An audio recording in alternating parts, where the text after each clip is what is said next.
T minus 3, 2, 1, 0.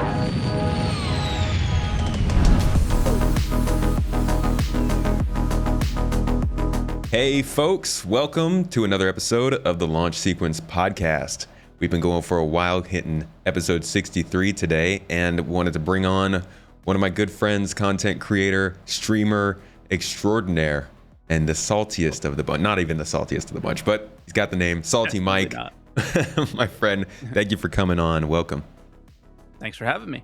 Or, twerk, if you will. I always think of it. I don't know who that is. How you been, man? How's the game been treating you lately?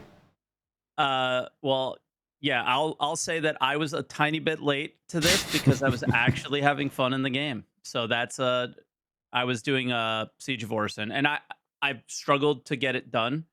So I did the kind of thing that everybody does to you and rush it a little bit to see the admin and see the admin platform and all that stuff. So that was actually pretty cool. And I found the secret objective and everything. So that was awesome.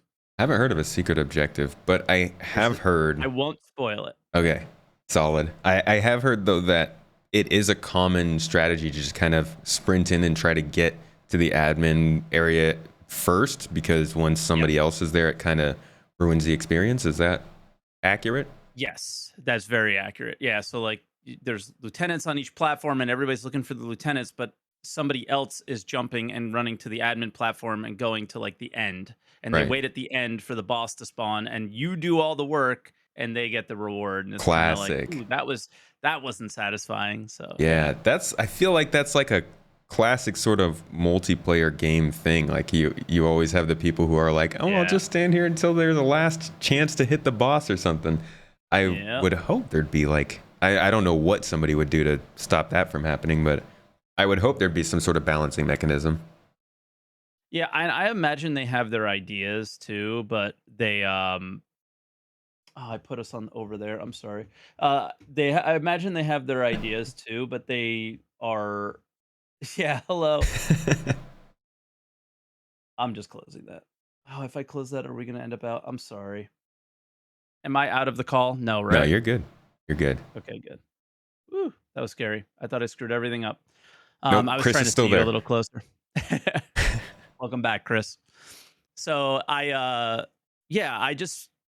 worried that they won't be able to do anything, but they were in chat when it happened, and the big thing for them that they said was there's a lot of changes we want to make, but the big issue is that the AI are just not very there yet, and we don't want to make any sweeping changes to something that we think is good, but this other thing that we can't control is not, right? And it's hard to go like the design of this mission is completely flawed, and it's not. That may not be the case. Right. I think we gotta see some other things move along a little bit better, and then you can kind of be like, okay, it's like now that the AI are a little tougher, we're like all working together to complete this thing. When you have too many things broken in a game, you never know what needs to be fixed to make it better.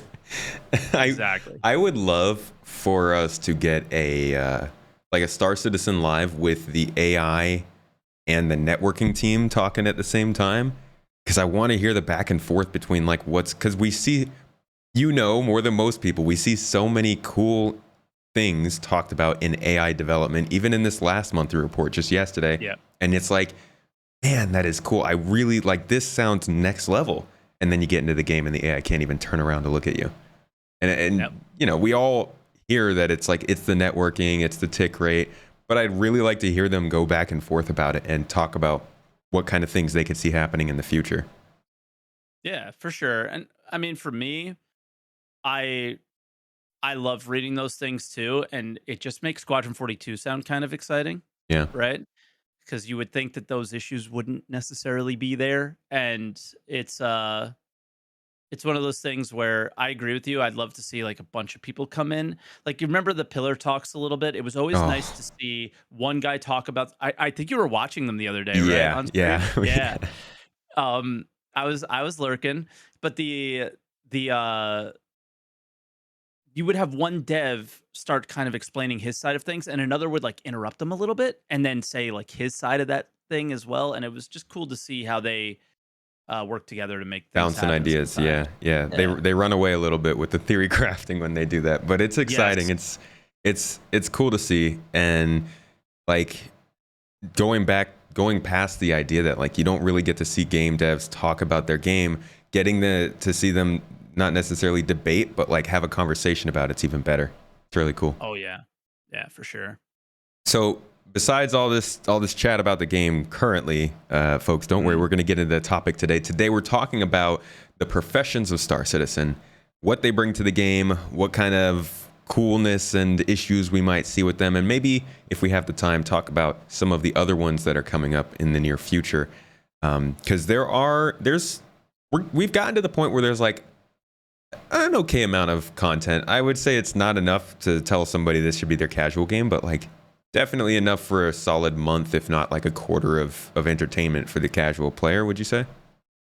I think so. I think especially if you're not like you or me and you haven't been here forever, so like some of the stuff would be everything would be new and there's enough there for you to try everything. Like get decent at mining, learn cargo hauling, like all those kind of things would take definitely a quarter, I think, for somebody. Yeah. And I always say that like with what we have now, if you like refined it, you have enough for a game in just the stand system alone.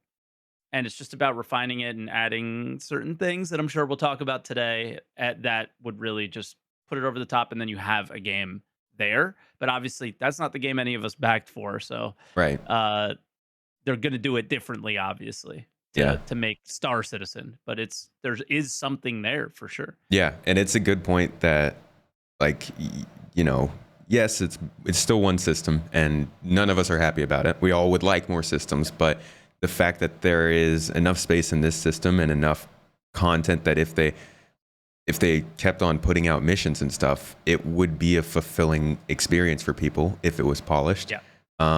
It's good news for the game because it wasn't that clear a couple years ago. No.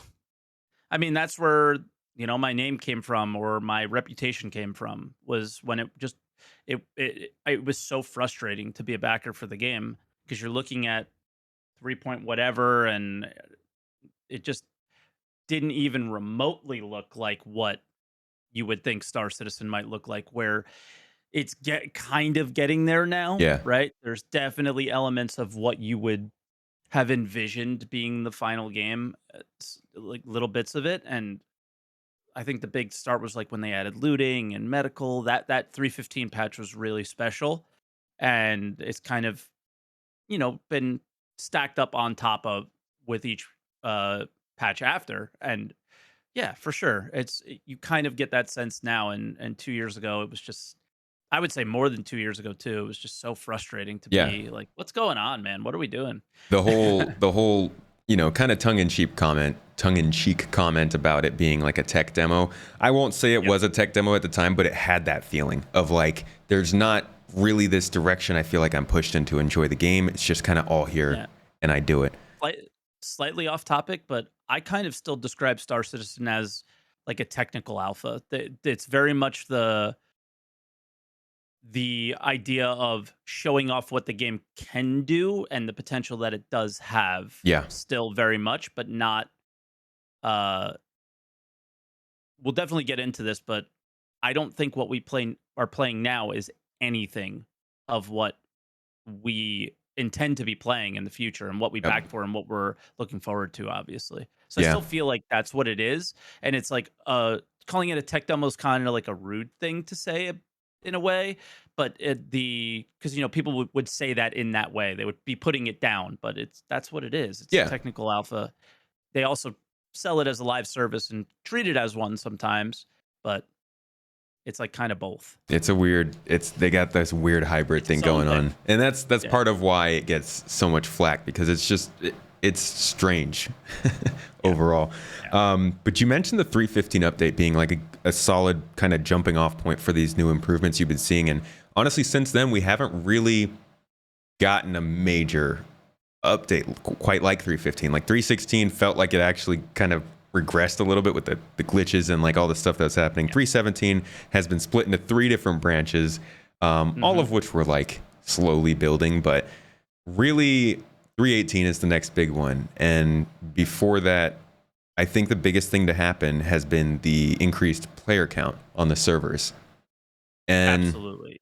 one thing I really want to know is your opinion on if that has actually changed the game, the way that it's still a little early, but like, has that changed the way that you feel like people, your org, the people you talk to are actually playing the game? Or does it feel like it's just, we just doubled the player count and everybody's still doing the same stuff with more people?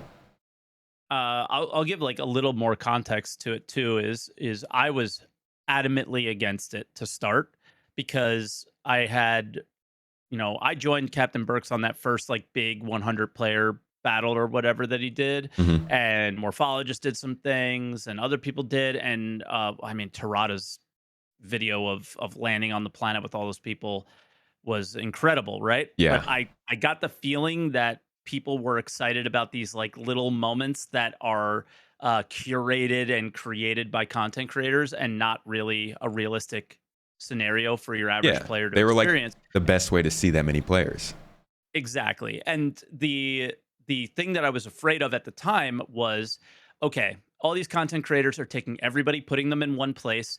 Now we're seeing what server meshing could look like because everything else is culled out. If you're all around Daymar, then Microtech is not in, and Hurston isn't there, and the servers might be running okay. So it feels like everything is good. But in our experience as Star Citizen backers, once you get past 10, 15 players on a server, everything starts getting bad. So why would it get better if they added more? And so I was like, this is not a good idea. Let's leave it in CIG's hands. They'll have the background numbers, they'll have the data to actually make the correct decision. But all these people that were content creators are like pushing this and pushing about why it's fun, where it's kind of seemed like it was fun for content and not for the player. But then after the 100 player joining in thing kind of wore down a little bit in the PTU and you just started playing and you were playing on 100 player servers, you're coming across people, they're talking, VoIP is still working, and you're seeing people just randomly all the time, not super often, but significantly more often. I would have never thought just doubling the player count would have quadrupled the amount of time that I saw people, but it Mm. literally has. And that kind of changed my tune on that experience, and I was definitely more in line with it. And then after that I was like, all right, let me go do missions, let me play, let me see what it's like to experience the game how I used to play it, and they weren't any more buggy than they normally are. So for me, my experience was only improved by the player cap and not, it didn't give me a worse experience in significantly worse experience in any way. And so I'm all for it at this point, but I wasn't. I was very much against it at the beginning. Yeah. Well, that's good to hear, man. I mean, from what I haven't noticed any difference. I honestly No. forget that we have more players on the servers when I'm in the game. And Yep. then I come across, like you said, I come across people and I'm like, oh, yeah, there's more people around. And it Yep. kind of gets me excited for the idea of actual server meshing working and being like, we've spent 5 years playing with 50 people. So I'm just going to be going around always expecting 50 people. And then I walk into a space station. There's like 12 people just milling about in their own, doing their own thing. That's, I feel like it's just going to, a switch is going to go off and you're going to be like, wow, this game's actually an MMO now. I mean, Yeah. obviously missing some things, but having that kind of a population. I haven't really seen if that has changed the way people have played the game, but it's definitely changed the way that we've started to plan some of our events. Because now, we're thinking, okay, we can launch an event, and if 30 people want to show up to that event, we're not stressing out about not being able to get into a server anymore. And I No. think that peace of mind is pretty good for large group play. For sure. Chris has a banana now. Sorry for all you audio listeners. You're missing out on the best part of the podcast. Chris has a banana in his hand for scale, of course. Yeah. So- For people who can't see, I always have a TV behind me, and it's like a big joke to like the people on the stream can put things on the TV and images and make fun of me and stuff like that with it. And That's pretty I thought, solid. why not do it here as well? That's pretty cool. I like that. I might steal that someday. Oh, go for it. Yeah. So let's start talking about professions in the game, and we'll start with in my opinion, the deepest one, and the first one really that we got a full kind of game loop out of, and we'll just go from there. But mining is something that I know you're pretty passionate about, and you have been. You've talked to CIG about it, kind of heard a little bit about what they're thinking. So let's start with the state of mining right now. We just got gadgets earlier today. We've got like these different things that diversify the experience. What are your thoughts on it, though? How long do you want this podcast to be? Let's make sure we can talk about other professions. Yeah. I think the best thing to say is you have to look at mining in the action of it first. So what do you do? And the little, keep it in the green zone game and stuff like that. And when you look at other MMOs, mining is usually click a rock, stand there, watch your character just hammer a pickaxe at it. Mm-hmm. And it's kind of hands off, watch Netflix kind of gameplay, where this isn't. And I love that about mining. So that's like, first foremost, I love the what the team that works on mining designed from the base of it. I love. And what they have done since, I don't like. I don't want to say I hate, but I think they've made it too easy. And the other argument would be, I actually made a video about this too, was mining is broken, but mining isn't broken by the people who make mining. And every time that you complain about it and argue that something should change, you're arguing to the people like Dan Truffen and the EU team that worked on mining specifically. But what really would need to change for it is the people who make the planets and server meshing and people who distribute the ore, things like that. Those are entirely different teams that work on those things. That's how you improve mining. You make bigger rocks, you make more challenges, you make the things that you're mining actually valuable. Like we can't make quantanium fuel yet. You can't take titanium and turn it into hull plating, right? Like there's no use to it. So, and that I think will be a very common theme throughout this episode is that's the most important thing about Star Citizen to me is the actions that they create. They seem to be doing exactly what makes Star Citizen special. It feels tactile. It feels like you're in control. But after that, everything falls apart. Right. Yeah. Right. Yeah. And that's how I feel about mining. It's kind of like how the FPS experience isn't terrible. It's not great. It doesn't compare to something like COD or Battlefield, but it's not terrible. It's just the fact that you don't really have engaging AI. You don't have great narrative missions to follow or new locations to use. So it kind of takes away from the experience. But I get what you mean. The idea of mining in this game has become kind of one-dimensional because of how similar it is every single time. And I think that actually makes people feel like it's more simple than it is. Exactly. And think about it. There is only one ore to mine. You skip everything else. Yeah. You only mine one ore. And obviously, I don't want to take away from refining. Refining is very important for mining, and it's the only mining has the only like career path that they've really tried to flesh out a little bit, and refining is really special in that fact, and it helps.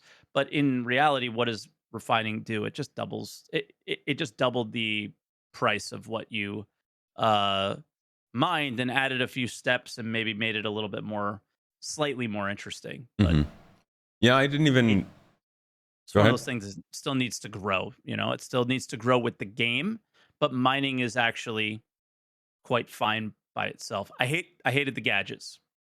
I was not a fan of that. But yeah. The big issue I have, multi-crew mining. That's my big problem.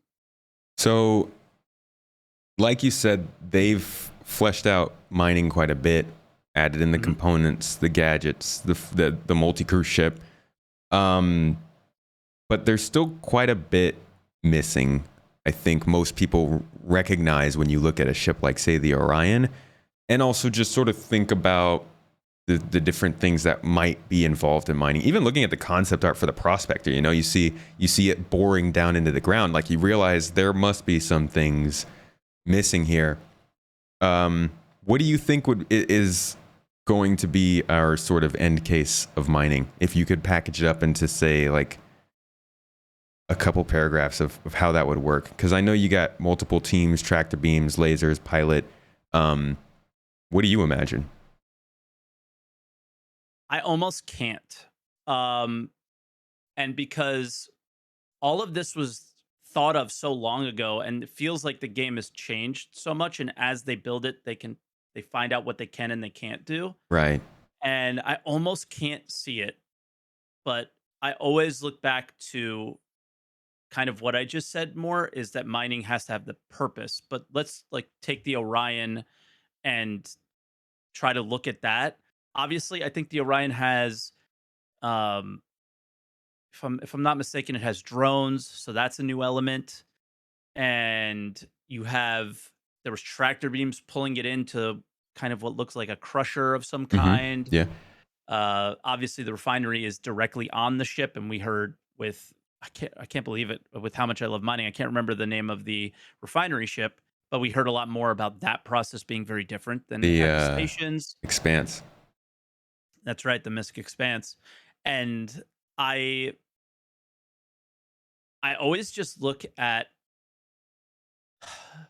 you look at rock mining and they mine certain types of rocks. You look at prospector and mole mining, they mine certain types of rocks. I think it'll be as simple as the Orion will just mine bigger rocks Gosh. kind of thing. Yeah, like I think it would be that simple, but the depth is comes in the economic depth, uh, what you choose to mine. There are only a couple of uh characteristics to rocks at the moment Yeah. where there might be other ones where explosions are different, or there might be, I don't know, different type like pressure or there. I feel like that there could be other things and other problems you can come across and things you have to fight against. That they did talk about having to choose the same spot with your laser with a teammate at some point, right? So there's a lot more that can happen with it.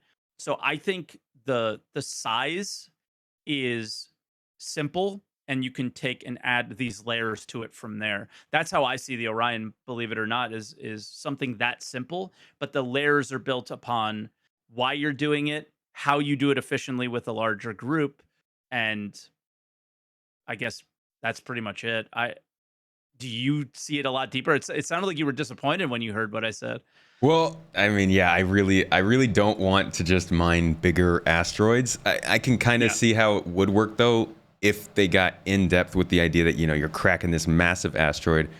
The Yep. parts are breaking off, and they're not necessarily smaller asteroids. They're now their own chunks of different materials and compositions, and Mm. like what I'm looking for is a long drawn out approach at the highest level of mining. If you get that deep into a profession, I want to be going out to complete that profession over the course of like 3 to 4 hours. I don't want it to be a quick 1 to 2 hour trip. That's why I got that prospector or that mole or something along that size. Um, have you seen recently the document that they put out in 2015 for mining?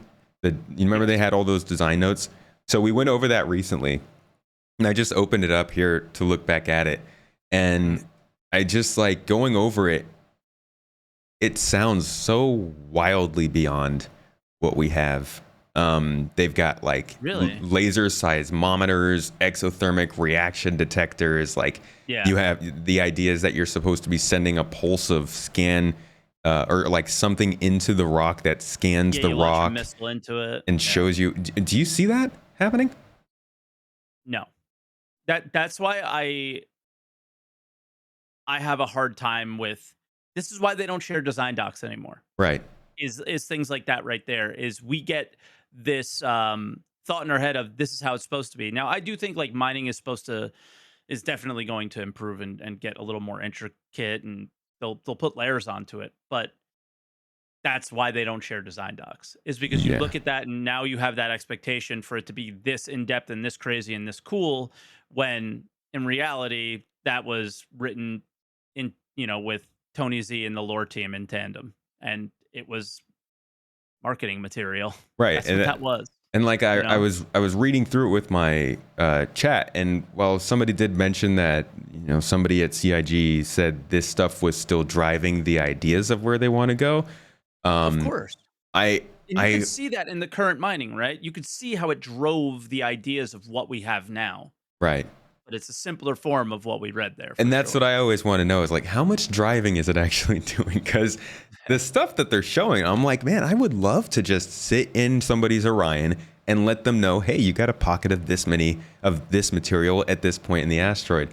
But there's just no real knowing at that scale if it's going to be like that. Yep. And mining is one of the more mysterious ones, in my opinion, because we've already seen so much of it brought in. Yeah. I wonder what They direction they worked on go. it for how many years? It's crazy, Yeah, right? yeah, it's a while. Um, can I ask you something? Sure. So you seem to prefer the actual action to be this really, because Star Citizen needs something like that, it feels like, is it's gotta, you have to practice it, you have to understand it, you have to learn it, because there are no skills. Like if it's a traditional MMO, you do things, you gain experience, and you get better at stuff, right? Right. Yeah. In this game, you have to actually get better at it. And it sounds to me like you want there to be this level of depth that is so high that only the best can be good at it or great at it, right? And that's what Yeah. you get with like PvP in the game. And I'm not so sure that's how it's going to be. And I'm not so sure I care. I look at the game as the actions can be mundane, because I played traditional MMOs and the actions are mundane, right? You do them over and over and over again. They're Yeah. incredibly boring. But when there's a driving force behind those actions, it's just as fun as anything I've ever played. I go to sleep thinking about it, and I wake up thinking about those games That's fair. because there's a driving force behind them. So like for me, I'm happy with the state of mining, and that's why I was more like, I'm okay with it just being bigger rocks. Add a little Mhm. more depth to it, make it a little more interesting, but the driving force behind why I mine is the most important thing. Yeah. I can get behind that. I would love for it to be complex, and I don't want them to make it so hard that it's specking people out and they can never take part in that part of the gameplay. But I really would like to see at the highest level them focus on making it feel more special. Feel like, hey, yeah, you can take your shot at this, but really this job's going to go to the person who's been doing it for 3 months. Where you can't just step into this profession, start doing it, and be okay. You kind of got to work your way up. You got to work in the mole, work in the prospector, do some of your own refining to figure that all out. So it can be a combination of the main aspect of the process, cracking rocks, and then it can also be some of those sort of um, tertiary things like I don't know, the danger of the area you're in, going through the process of figuring out where these materials are spawning, setting up a Yeah. base in the perfect place to have a good refinery location. Like those Yep. kinds of things can definitely deepen the experience. I agree with that. Yeah, for me, it's about like the logistics of it, and that's what I love about it. I don't know. Have I ever talked to you about our, like, I have an organ, and we started out as a mining organ. I Hmm. think we kind of like solved mining currently for a group. Have I ever told you like the process of it? No. All right, so this is only works in the current Star Citizen experience. Really simple. Is there's no orgs obviously, so I created an account and called it the name of my org, and I have 3 prospectors on that account. I launch them all out, but the org account just sits at the refinery, and then 3 people take those prospectors, and that's what we call scoopers. And then everybody else is in a prospector. Nobody flies a mole in our org. The mole is a curse word. You cannot fly it. It's not allowed. Everybody flies a prospector. They travel the planet. Lyria is the only place to mine. That's where Quantanium is. We find Quantanium. The people who are in the prospectors mining break the rocks, call in a scooper. The scooper scoops, brings it back to the refinery, and full load of Quantanium every time, drops it off.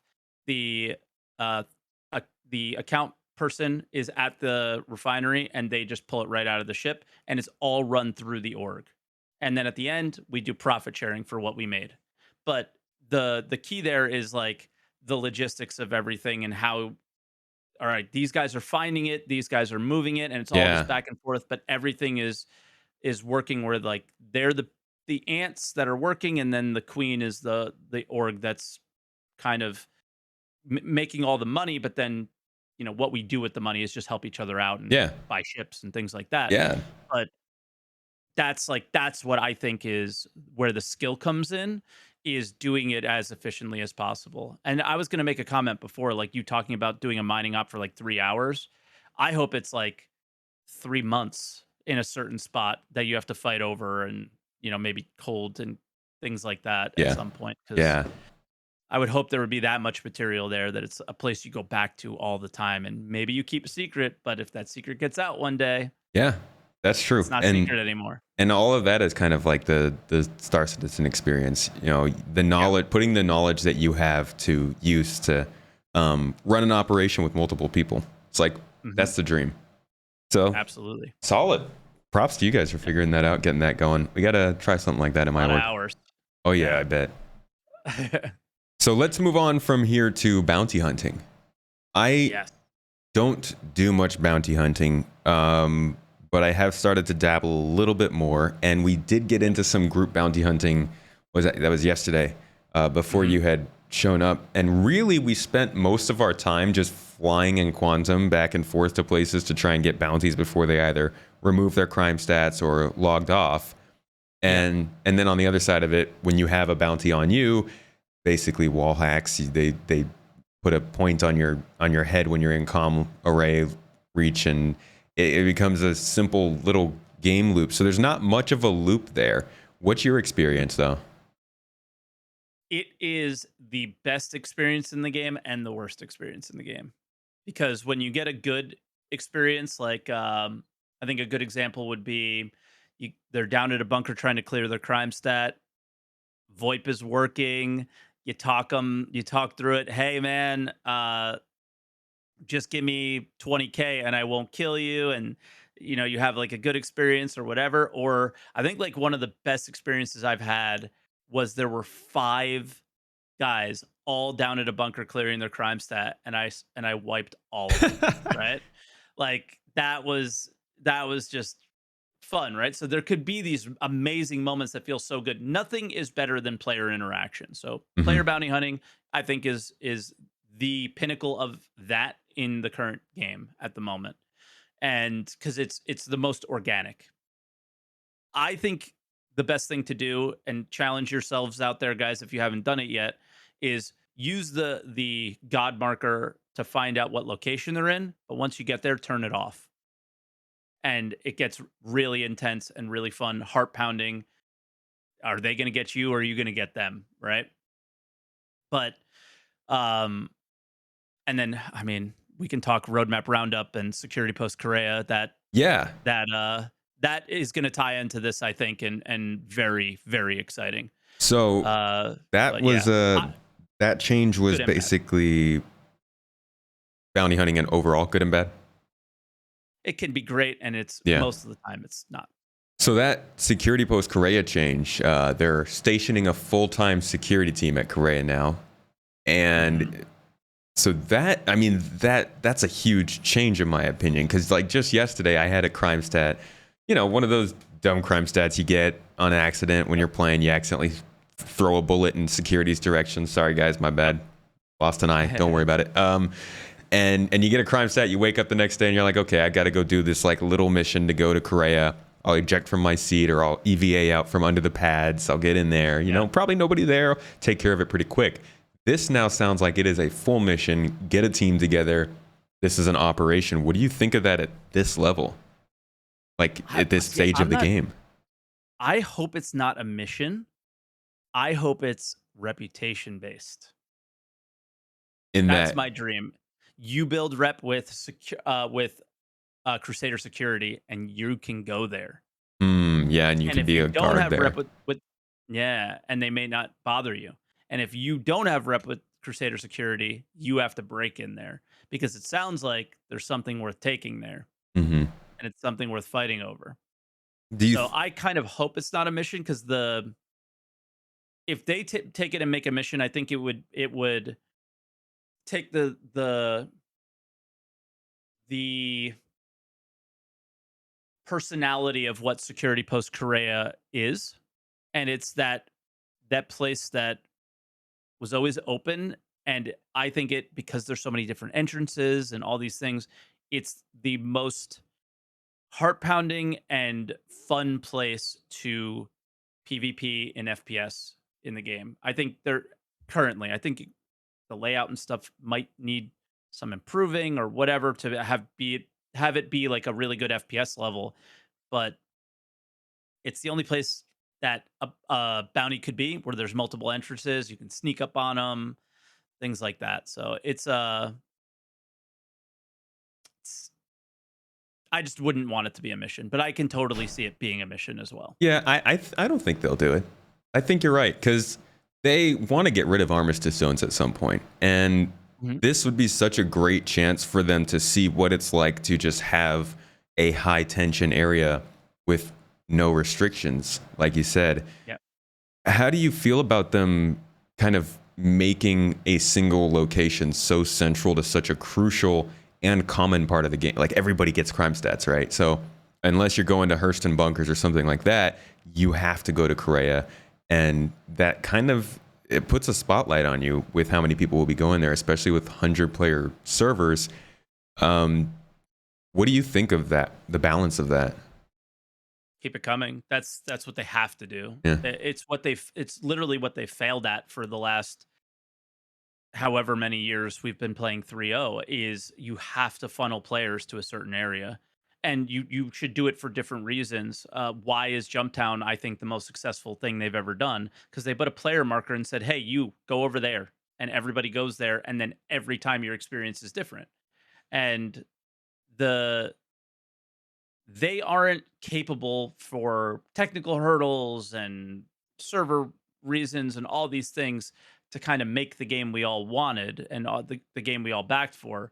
But if you just funnel players to a certain place, it the the interactions that you have with players, good or bad, are the the memory makers. They're the ones that you remember, yeah, and not the I did this mission for the 10,000th time. And I think that's why I love that, and I think they need to do more of that, and it's only going to get crazier. It just it needs to happen for like good. Let's together get together in kumbaya reasons too. It can't yeah, always just yeah, be like death and carnage and chaos, because that's the problem with the current game. Is I think there's just too many times where your experience gets ruined by somebody else enjoying the fact that they ruin your experience, and I needs to stay in the game, but there needs to be moments where you can just relax and enjoy the experience with your friends, and not always having to be looking over your shoulder. yeah. That early focus on combat in this game, um, besides like mining and cargo hauling, really combat was the main thing to do in this game for years, and it's really showing Yeah. itself now in that you can jump into this game that feels pretty well rounded, but for the most part, the things you're gonna want to do are more often than not going to degrade into combat. So Yeah, every time. It's like, it'll be nice to see other options coming up soon. Do you think that the Bounty Hunter V2 stuff that they're talking about, it linking into quantum, the quantum system, and using security systems and stuff like that, you think it's going to make it a like viable full-time career path for people? I don't know. I feel like by the time we get there, it'll be Bounty Hunter V4 kind of thing, because it does seem no matter what, your quantum drive goes as fast as your quantum drive goes, Hmm. and how like it just feels like there needs to be other elements and layers put onto this that they haven't shared or I haven't thought of or whatever. But I feel like you're always just going to be kind of chasing somebody. Right. They know that they have a bounty on their head. I mean, I don't know. It's they've done a decent job more recently where like if you use your Moby Glass, if you go to these things, like your marker will be updated, Yeah. and it's not always updated, which is way better than the way it was before. Um, the Comare system, I don't know, man. Yeah. I don't I've I stopped thinking about Bounty Hunter V2 until we see what they actually start developing with it because it- I honestly can't picture how it would be much different than it is today. What do you think? I'm more curious about Well, what you think about it actually. I think it's the same way that you kind of talked about mining, in that it's not really Okay. about the thing that you're doing, which is the bounty hunting, but like all the stuff that surrounds it. Like, I think that's Okay. kind of what you're getting at. Like, they've brought in this ability to track people when they use their Moby Glass. How about bringing in the fact that, like, we have customs in all the cities and people might need to smuggle their weapon in if they want to be a bounty hunter and track someone down? How about the fact that, Yep. like, if somebody has done multiple crimes, as a bounty hunter, I would like to be able to go to a bartender and like ask them a question about that kind of stuff. So it feels like the surrounding parts of bounty hunting are what going to make it exciting. But I agree with you. Bounty hunting V2 right now is still just a card on the progress tracker, and it says some interesting things on it. But until we get something in the monthly report or Yeah. inside Star Citizen or something, it's hard to know where it's going to go. Yeah, and that's how I try to stay with things now because it's so hard to get like, oh, if it's gonna be like this, it's gonna be so great. And then it's not like that, but they have their limitations or their reasons. Or I anytime I've talked to like a designer at the company or for other games, I'm always like, why wouldn't they do it this way? And then they come up with like 12 reasons of why that makes no sense. So like I believe that they do the things for the reasons and the right reasons. Yeah. And it may not always feel that way, right? Because it's not a finished game and it can be quite frustrating. But I'm I'm curious what these guys are gonna do. I mean, something has to give because it is an incredibly frustrating experience on both sides. And yeah, like I think you're right. Like it would be cool to have some sort of investigative elements to it, but I'm just wondering how that would work against players. Bounty Hunter V2 may be making NPC bounties more interesting, Hmm. but how does and that needs it needs that badly, right? Bounty hunting is basically mining in other video games where you just click your gun on your spaceship and Yeah. watch them die. You know, Yeah, it's not that there's exciting. no flow to it whatsoever. You just fly somewhere and then shoot someone and then fly away. And then do it again, Right, rinse and repeat. right. Yeah, But it pays well and it runs pretty well with the reputation system, so it's a good way to make money, exactly. especially if you like blowing people up. But Yeah. that same idea of like bounty hunting is just going somewhere and shooting someone with your ship kind of is like our next profession, which is Mhm. mercenary work, which from what I've seen is just the same thing but for FPS. What would you like define mercenary as a job in Star Citizen? Because it is a like a So much tab. more. Yeah. Okay. Go ahead. Yeah. Tell us. Well, let me ask, do you mean from like a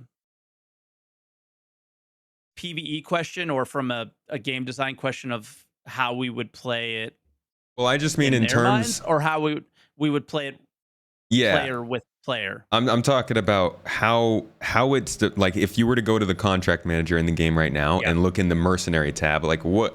what defines a mission in there? Yeah, because it's kind of weird, right? Because bounty hunting, you're a hired gun. Mercenary is really you're a hired gun, Right. is how I look at it. Bounty hunting is you should be apprehending people. But mercenaries, do you know what mercenary really is to me? The the escort beacons that you can give to other players Hmm. and you get paid for the amount of time that you're protecting them or whatever, Yeah. or sort of the way if they were more in depth the new uh assist beacons are. Hmm. That's how Yeah. kind of see what mercenaries work would be is you're a hired gun and maybe there's a mercenary guild and that you could build rep with that, but you're just an individual that's in there. And yeah, you may be part of a larger collective and stuff like that, but I just see it as Yeah, hired military groups. I guess like what you hear about the way the US has handled war more recently, right? They just like hire private military groups. Sure. I Yeah. kind of see that as what mercenary work would be, because they do more than just bounty hunt in where they go. It's they go into towns and improve them or whatever, whatever Yeah. they say they do. I don't actually know, but That's a propaganda talking, Mike. yeah, it could definitely be propaganda talking, but at least the image that they perceive it to be is kind of what I would perceive it Hmm. mercenary work to be in this game a little bit. Is hired FPS, boarding ships, or running, maybe you're a one day like a more in-depth mission that can't exist now but should exist some point in the future, is an NPC is actually flying a ship and you're in the turret, let's say. That would be a Hmm. mercenary job. I Yeah. would see that being one. Yeah. I would love a mission where you're on, I don't know, some ship, not necessarily like a military ship. I want to say an 890 Mhm. jump, but that's almost too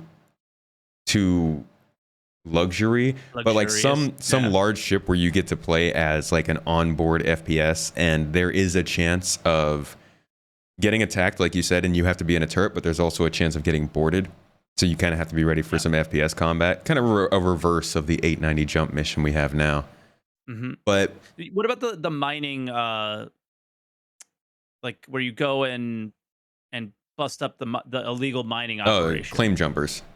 Claim jumpers, Yeah. yeah, like, kind of the reverse of that is more of what I see it being like, "Alright, there's a NPC mining operation here. Go to that area. We hear that they've been getting raided a lot by pirates, and you go there, and then pirates spawn in and start fighting, and you have to protect them, right? Yeah. That's what mercenary missions would look like to me, instead of bounty hunting, and hopefully bounty hunting V2 kind of adding more investigative depth to Hmm. the profession. Mercenary work would be more unique experiences with NPCs and defending them, protecting them, kind Yeah. of being there for them. Yeah. And obviously, all of the things that deepen that experience, being able to interact with those NPCs, being able to even maybe hire somebody else to come with you, requiring the Yep. stuff like having a repair ship out there in case it's a long mission. It's like, just like all the other, like you said, it's a Yeah. recurring theme. All of the things that surround the profession are what really are going to start making them greater. In Yeah. terms of like what you can do in mercenary work right now in the game, what kind of player would you say it's for? FPS, yeah, Yeah, because just th- yeah, because at least under the mission tab, that's where you get the FPS missions, and those are the missions that I prefer. So I like the bunker missions. I like, because it's when you blow the up a ship as a bunkers. bounty hunter, there's no loot, right? But when I go down to a bunker mission, there is. Yeah. So I just kind of prefer that stuff. I am so ready for new bunkers. I mean, we were doing bunkers on their Yeah. own for so long. Now we've got, caves occasionally. Uh, bless your soul if you try to go into a cave. We've got Yeah. derelicts and some other things that we can now fight in, which are nice. But those bunkers have just gotten so old for me. Yeah. I'm so You over like them. know the layout by heart and Yeah. just run. Oh my gosh. And it's just, there's so much potential for them too. Like, just looking at the tools we already have, they've got these manned turrets that they put out there that were completely useless. Like, nobody ever used them because there's nothing to shoot at. And then we got the planetary navigation mesh now. So like, you can see the possibility of NPCs outside the bases, flying ships. Like, there's so much I feel like could do around these bunkers, but they've always just been the same: dodge the turrets, go down the elevator, kill the guys, go back up. And Yeah, and I think what we're seeing now with the game is they have to okay, so we look at the places where they get NPCs to reinforce, and then you get other spots where NPCs are walking around on the ground, and now they have to, this is the dilemma with Star Citizen, right? Is this is why I kind of at the beginning said that I feel like Star Citizen's more of a technical alpha. Is they're going to go, "See, look, we could do that." And then you look at the UGF bunkers that they have that you've been going at for years, and I would place a bet that we won't see necessarily guys on the ground at those for a long time, or reinforcements at those for a long time. because they got to move on to the next thing. And they prove to you that they can do it, and all it would take is just putting it over there. And it feels like like, guys, it's so easy, just put it over there. But by them just putting it over there, they're ignoring the next thing that they have to do to actually make the game done. And it's like the frustrating thing is like, do you want that at the bunker now, or do you want them to finish the game? And it's like, why not both? And you just can't have both Yeah. because our boy Squadron 42, you know? It's like you said, it is literally the Star Citizen dilemma. They're trying to build a game and also make it playable. And it's like, well, I want to play more of what you're building. They're like, well, we got the alpha version in there. We're moving on. But they're kind of like they're throwing some water on that fire. You know, it's like we see the concept images of the derelict ships, the derelict ruins. Like we saw that for the first time in January, and they doubled down on their derelict ships and they're introducing new ones. So that's good. We see it with like the rivers, which aren't traditionally something people would be excited about, but nonetheless, you know, they built one as an alpha implementation and now they've iterated on it pretty quickly.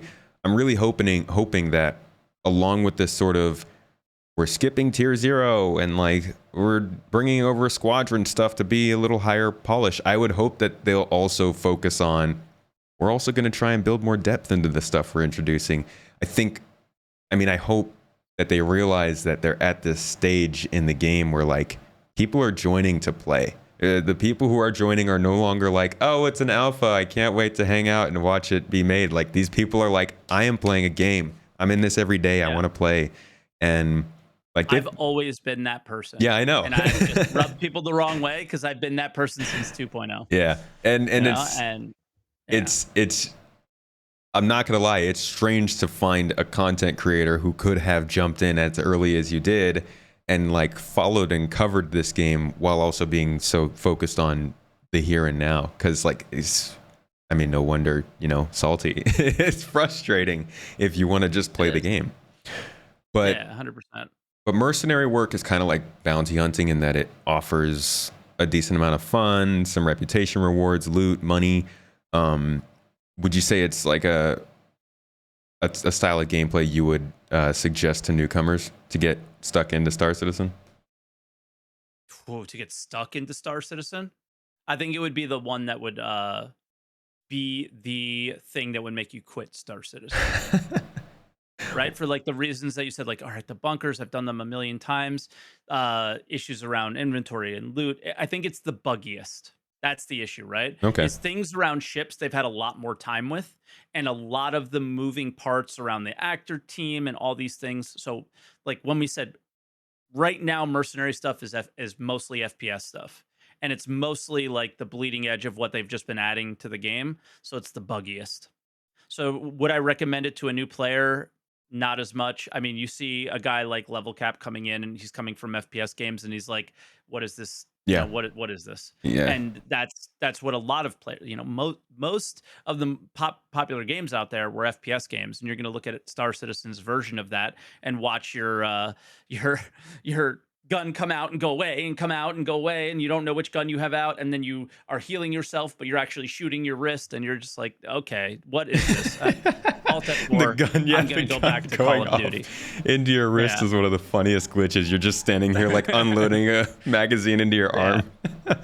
Yeah. So it's not for the faint of heart, but it's what I enjoy the most because I know what to expect. And even then, I still lose my mind sometimes, and I'm like, why is this happening to me? I can't deal with it anymore. But it's what I enjoy the most out of the game currently, because for me, loot is the thing I find the most interesting, and it's what drives me to still play the game now. Yeah, it's like an incentive to actually do stuff. And you know, I know there was a lot of hubbub about them removing some stuff from the stores, but it has made it much better for me to pick up to find what gun is that? The S71, I think it is. Oh, you like that gun? Oh, I love it. I've always I grew up on Halo, and like my gun of choice in that game was either the battle rifle or the DMR. So that gun, that gets me. But like that, the FS9, a grenade launcher, like you find these things in the loot, and it's actually like, oh, cool. And I think exciting. I heard you talking about how you guys are now running like kind of a business out of that. And like It's that is that crazy fun. yes, that's where it's at, man. Do you want to explain real quick to the podcast like how that works? Sure. Like as soon as we're done with the podcast, I have to do some drops too to people. There's customers waiting. So we I I just sit down and think about like I want to play the game, right? We just talked about that. I want to play. I want to play. I want to play. And a lot of the times if you play the things on the mission board, you end up running into the bugs and there's not that driving force behind doing those things, right? So I decided to make my own game and make my own fun. And I said, well, interesting. They took these certain really awesome weapons out of the shops, sniper rifles, railguns, grenade launchers, LMGs, and so on. And they took them out of the shops, but they never wiped initially. So everybody purchased a bunch of them before they took them out of the shops, and they had all those on their account. Well, with 317.2, we got our first wipe since they did that. Nobody has these things anymore. Right. So I went and said, well, nobody has them, but that doesn't mean they don't want them. So me and my org, instead of doing mining, because we found that kind of getting old and boring, we went and decided to be gun runners. So now we go around the game and gather up all these things that are quite difficult to find and everything. And then we sell them to you. So your S71, if you want a bunch of them, that's 25,000 each. The railguns, we have been going for a week now, maybe a little bit more. How whenever 317.2 dropped, we've only managed to find 20. They're incredibly rare. Wow. So they're 100K each, and we've just gone from there. So I did my first drop yesterday, and it was 1,000,000 credits, and it was sick. It was cool. It feels good, and it feels like you're actually playing a video game, and it's that driving force. Well, having people place orders is the driving force behind you going out there and playing, and then they're happy with what they have at the end, and it's just a good all around experience. So you remember I said you want to go to a place and funnel people to a place where the experience is good. Hmm. Well, the drop off point for us right now, it's going to change to make it a little more interesting. But the drop off point right now is just a station, and you come in the station and you pull things out of a box, and that's it. Where That's cool, everybody's man. safe. There's no possibility of them killing you killing them, and it's just happy time. That is very cool. It's Yeah. inspiring because like I always want to get into deeper parts of gameplay in this game. I don't get enough time to play. I wish I could play this game more. Yeah. I always spend more time planning to play than actually playing, and it's annoying. But that's the kind of stuff I want to get into more of, especially with my org. Just like doing little custom things that make the game that sandbox stuff. Got to make the game yourself. Yeah, yeah, They gave you the kind of field to play in, and they aren't capable of making the game yet. I'm not saying that they're not capable of doing it. It's just they have these technical hurdles they have to climb over to kind of get there. So you got to do it yourself. yeah. And I finally found one that not only inspires me, but it seems to inspire like my friends to get excited about it. And like I'm driving home from work late at night, and there's more people in my Discord doing these things and discussing what we're gonna do next That is than cool. ever before because they're excited too. So That's cool. I'm really happy about it. Yeah, Yeah, that's fun. it's kind of mercenary work, right? Yeah, yeah. I mean, mercenaries like to keep their guns, I imagine, a little more than sell Yeah. them. um, I guess it's what is the next job that we're gonna talk about. yeah. Well, yeah. And I was actually gonna combine these two because I am actually running a little low on time today. But the courier and cargo hauling style of gameplay is. It sucks that it's coming last and it's kind of like we don't get as much time to talk about it because it is so big. Like cargo hauling is the backbone of the economy, right? It's what's going to keep the game running. Everywhere you go, everything you do is going to require someone to deliver something. But Yep. as of right now, that is not what it is. Have you done much cargo hauling lately? Because I just stopped a while ago. I give up. Yeah. I give up. I try to do it sometimes if I want. Sometimes I love when streaming to just talk to chat, and cargo hauling is just mindless, and you just keep doing it, and it's there's nothing. You just fly, right? It's Yeah. simple. So sometimes I like it for that, but I don't do it for any reason. And yeah, okay, I think 311 they changed the courier missions. remember where we used to be able to go from like one planet to another and you got paid pretty well. Chain And them up. it was, yeah, you chain them up and you figure out, gather all these things and go. That was kind of interesting and that was kind of fun. And then they changed it and it seemed like they were going to keep iterating on it and bring it back to that place. And then they just never did. Yeah. And it kind of ruined it for me. And courier missions are essentially what I think cargo should be long term, is just really big courier missions. Hmm. Is you take a mission and you have to haul these things over here and you get paid a certain price. But yeah, the whole commodity trading thing, it's a weird concept to me. It's not a weird concept because it's been in the Chris Roberts games that I've played before and I enjoyed it, but I don't enjoy it now. It's so much risk and so little reward. Well, yeah, they're kind of mixing two professions, right? The trader who Yeah, normally buys stuff and finds a buyer for it and hires someone to get it there, and then the person who's hired, who is the cargo hauler. yeah, And that's kind of a criticism of the current gameplay, like you're saying, because it's just a ton of risk. Like you just want to be someone who carries massive boxes of stuff, and we still haven't, like, they haven't really talked about that. They haven't talked about how is courier missions, how are they going to differ from cargo hauling missions, and how are cargo hauling missions going to start to become more about hauling and not trading. Even yeah. though we've seen, like, on the reputation screen that they did, they showed they showed us that both of those things are separate jobs. Yeah. In terms of the This previous games, the older ones, was there a delineation between the two? No, it was exactly like this. So, Okay. like Privateer 2, I remember there were 2 planets at the bottom of the map, and there was like the one planet would buy things at one price, and the other one would sell them at one price, and it was like a decent cargo haul. And because there were only 2 jumps, there wasn't as much risk. And I would just do that over and over and over again. And I wouldn't do the risky ones, then I would buy the ship that I would want, right? It was Hmm. almost exactly the same. So this is part of Chris Roberts' DNA, is what we have here in his video games. But I guess kind of the way it works now is I felt like I don't remember the math behind those. I would have to go back and try Privateer 2 again and see what it was. But it's like, if you blow up with a big ship full of Laranite, it's millions of credits you lost. And how many Yeah. runs would you have to make that back? So it's kind of a weird one right now. And I don't know, it doesn't feel this is when I talk about the driving force behind the game. The single driving force behind the game is the economy. And it's not just the economy of money and how much things cost, but it's the economy of value. So like for you really like those F-71 guns, right? So the you would determine a price on those of what you're willing to pay, and I would be willing to sell it to you Yeah. at that price, maybe, right? So it works both ways. And there's a value to that gun to you for a different reason than its sell value to an NPC. Right. And that's what the game needs, and that's what cargo hauling needs more than anything. Like taking Quantanium and moving it somewhere to someone's refinery to make fuel, who sells that or who uses that for an org, taking titanium to make that into something that other people use. The usefulness of items doesn't exist in the game, and that's why cargo hauling sucks. Yeah. But when you need to go, like, I'm sure you know Ravier, right?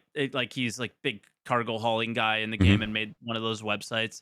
And I look at a guy like that and go, that's a guy that one day I would love to message and be like, hey, I need X amount of these. What's it going to cost? And he just brings it.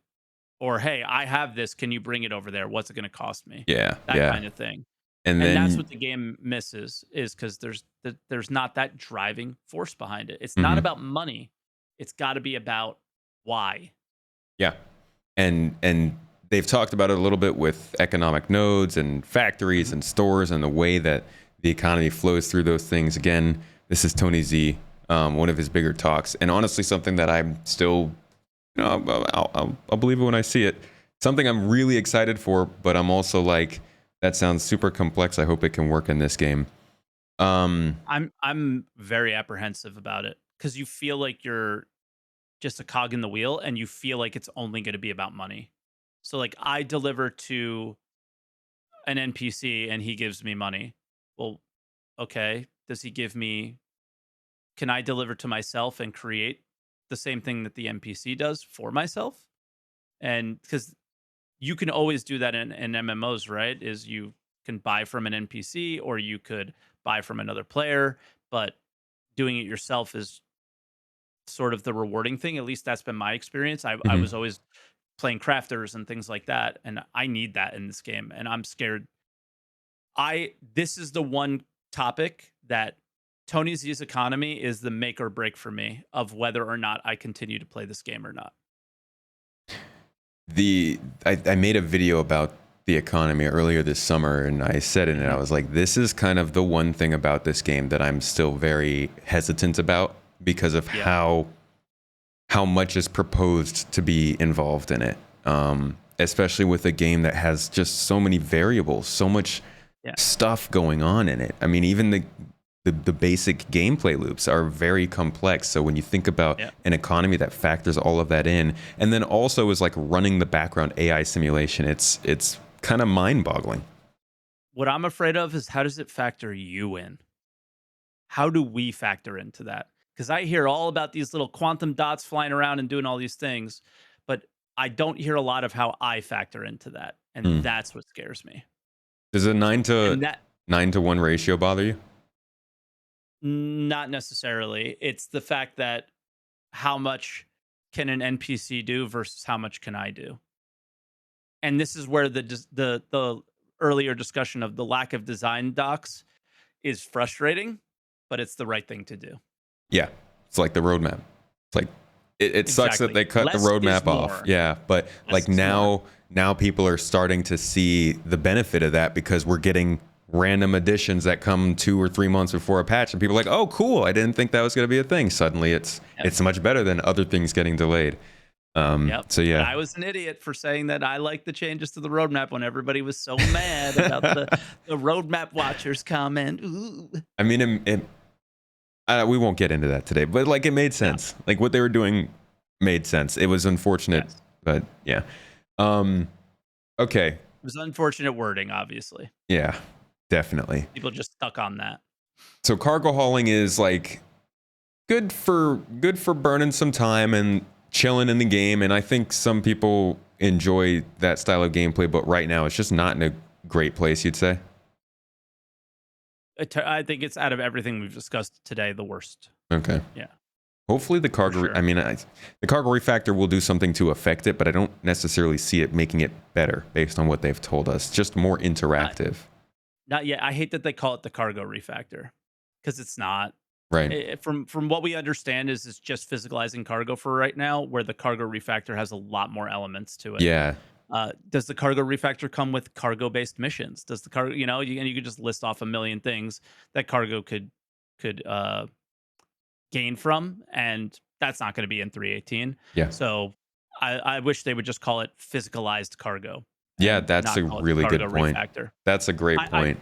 I talk with Jake a lot about stuff like that, and I leave those little hints of like, hey, um, I'm the guy who looks at the way you say things and gets annoyed by them.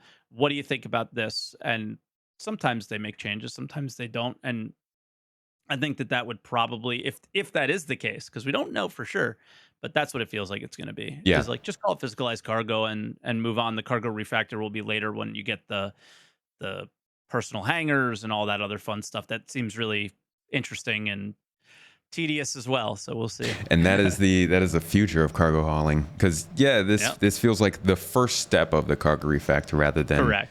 the whole thing.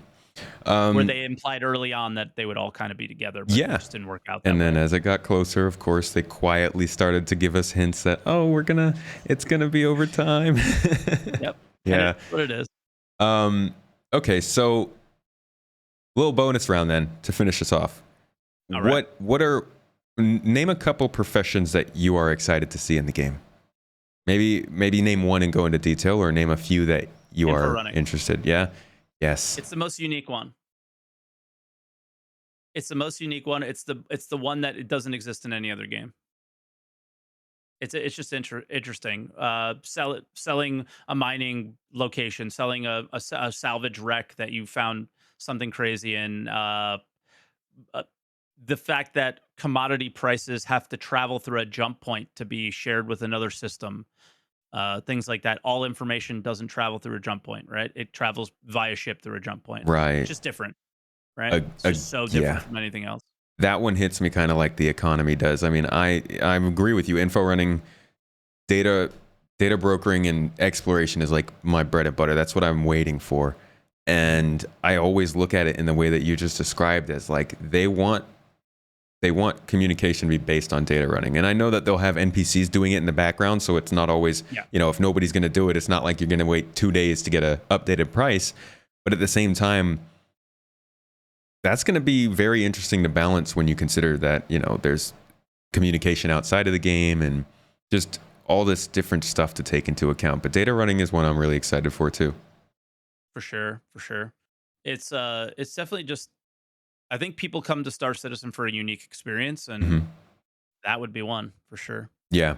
Yeah. And I hope that they go into depth as they start to introduce the ideas of running and help people realize it's not just a criminal activity. I think a lot of people think data Oh, running really? is a lot You've of seen that experience? times. People saying that? Interesting. Yeah. A lot of people, I guess maybe it's mostly that data running has been closely associated with the MSR, and people consider the MSR to be a smuggling ship. So Smuggler, therefore, yeah. yeah. But no, it's not that black and white, right? Like you could be a smuggler and not be some bad person who's always doing bad things. You could be somebody who's stealing data from an evil corporation, or who's getting simply data, like you said, for a resource dump. People kind of think of that hacking gameplay they showed in CitizenCon and stealing data and getting it somewhere else. So I hope they do a good job of explaining that and filling it out for both illegal and legal That players. would be very good. Yeah. But I just don't know when we're gonna see more of that. We'll have to see. It's they showed what last CitizenCon, the idea of the big scanning, what probe, big long distance probing, yeah, and Oh, yeah. I think that'll tie into. I don't know. It's just Long distance. they're adding crazy layers and just making this more complex, and it's just like, all right, whatever, guys, just do whatever you want. I'll play each patch as they come. I made a video on long distance probing when they introduced it, kind of the idea of it. I think they talked about it on a Star Citizen Live last year around this time. It was Mhm. like July, August time. And I was through the roof. Like that Same. was all I've been Imagine waiting for. finding a mining spot that nobody's found before. You Yeah. know? So I went and made a whole video about it. And then in that video I said something along the lines of like, I think that we'll be able to like save locations within the next year and a half. Oof. Which which was, it was No when before, questions. yeah, it was before I really understood the danger of dates and times. And Mhm. I think I'm gonna definitely be wrong about that, but at the same time, I hope we hear about that, because that's like the first step, right? I'm thinking they introduce the new star map, and hopefully they give us the ability to just drop an AR marker on the star map. That's all I'm asking for. Yeah. Just the simple ability of like a quantum beacon. But that right there is like, once I see that, I'm like, okay, it's on the way. They're working on it. Yeah, for sure. And I think with the lack of a keynote for CitizenCon, I think we're going to get a lot more really interesting updates to CitizenCon this year that were similar to those, right? Just these are what these teams are working on. This is what they're heads down on.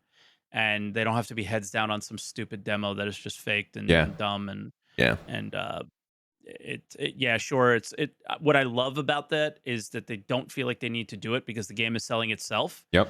and they don't have to do this stupid stuff anymore. And I listen, the keynotes are great.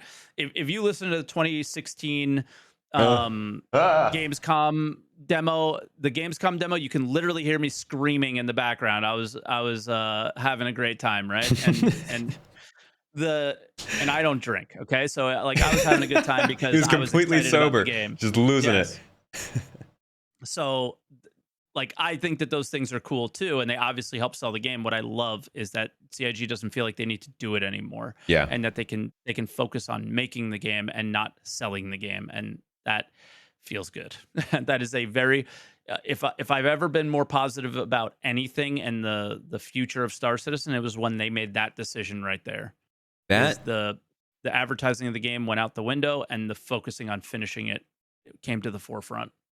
That and also the increase in free fly events, I think, are really would Yep. have shown that they feel like the game's ready to show it, even despite the state that it's in.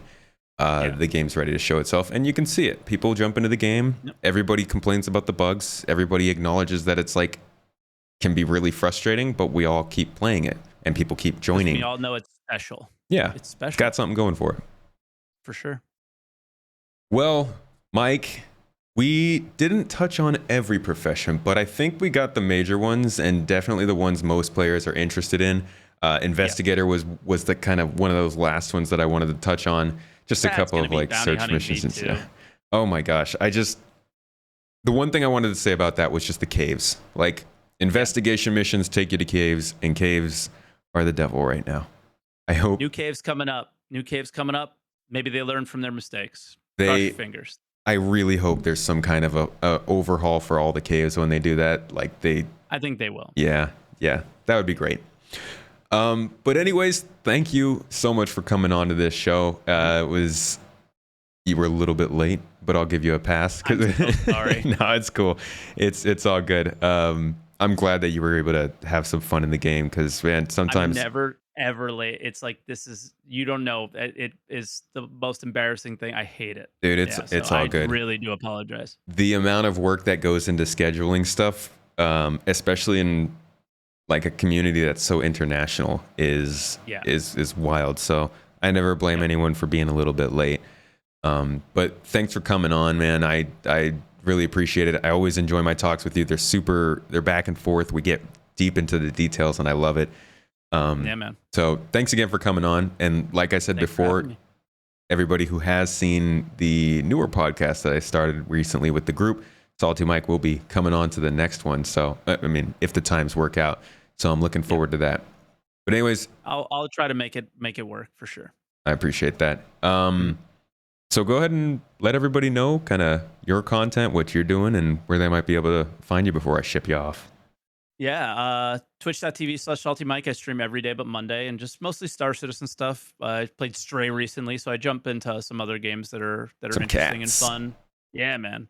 But I guess keep out an eye on YouTube, SalteMike on YouTube, because I'm gonna take this gun running thing and try to turn it into something